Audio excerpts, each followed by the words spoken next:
Hi all. In this video I would like to tell you how to fill out Form I-612 to waive the 2-year home residency requirement. Please note that the information provided on this channel does not constitute or is intended to constitute legal advice.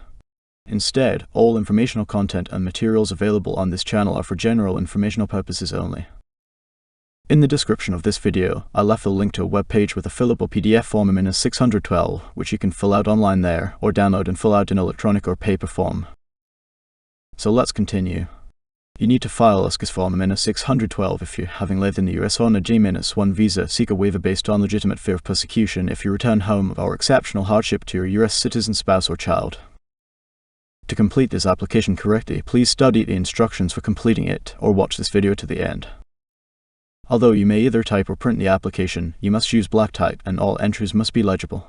Do not leave any item blank or write N/A not applicable if a question doesn't apply to you. If you need to add extra pages, print your name and alien registration number on each additional sheet, sign and date each sheet, and make it clear to which part of the application your response refers. The form consists of several parts, and I would like to immediately note the last, 8th part, which can be in addition to any of the previous parts if the fields you fill out in it do not allow you to provide the necessary information in full. So, if you need extra space to complete any item within this application, use the space provided in Part 8. Additional information or attach a separate sheet of paper.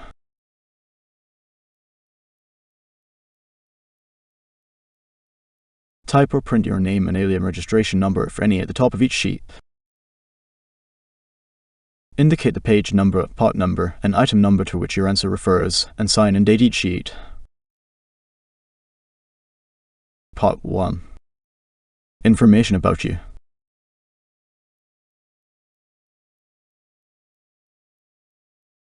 Print your USCIS online account number if you have one and your number in the spaces provided. The USCIS online account number is not the same as your number. Fill in the remaining fields in this section according to their purpose or type N/A not applicable if a question doesn't apply to you.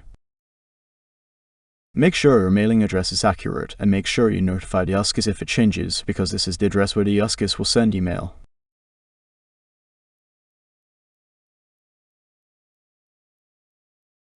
Part 2.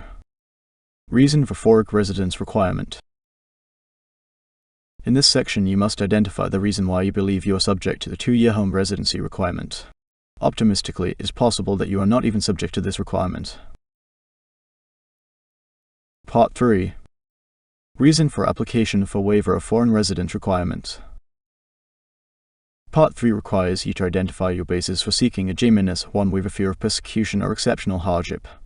You will need to explain in detail why you believe that you are eligible for a waiver on this basis, and you must include any available evidence with your application.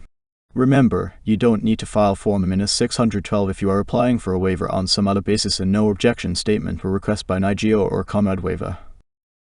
In Part 3, you must also include information about your spouse and children if you want your J-1 waiver to apply to them as well. If you are claiming exceptional hardship as the basis for your waiver request, it is particularly important that you provide citizenship or permanent residency information about your spouse and children.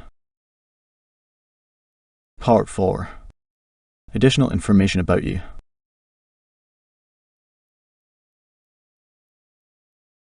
In the 4th part, you provide additional information about yourself, your spouse, and your children.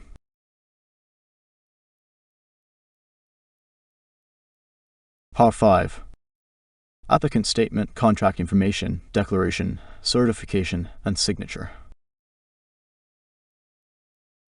Select the appropriate box to indicate whether you read this application yourself or whether you had an interpreter assist you. If someone assisted you in completing the application, select the box indicating that you used to prepare her. Further, you must sign and date your application and provide your detained telephone number, mobile telephone number if any, and email address if any. Every application must contain the signature of the applicant or parent or legal guardian, if applicable. A stamped or typewritten name in place of a signature is not acceptable.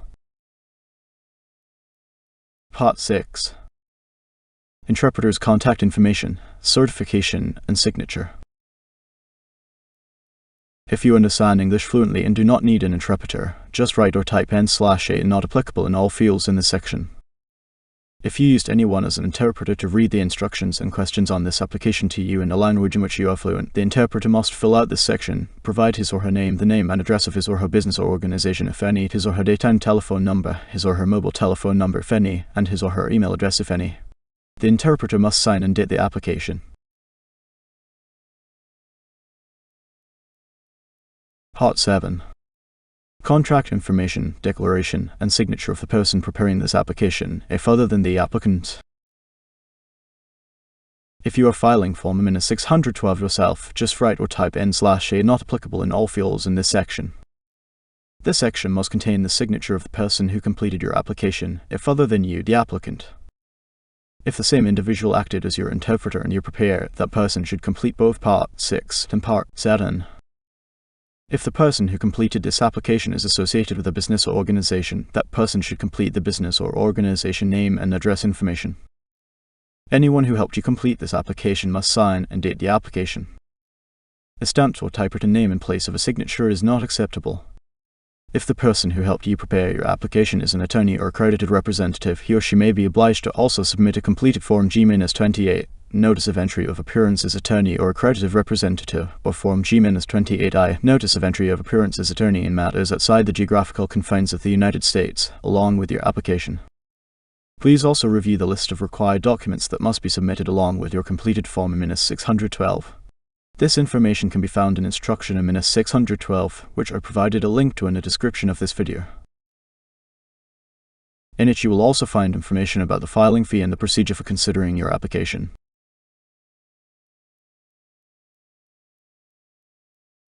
Thank you for watching.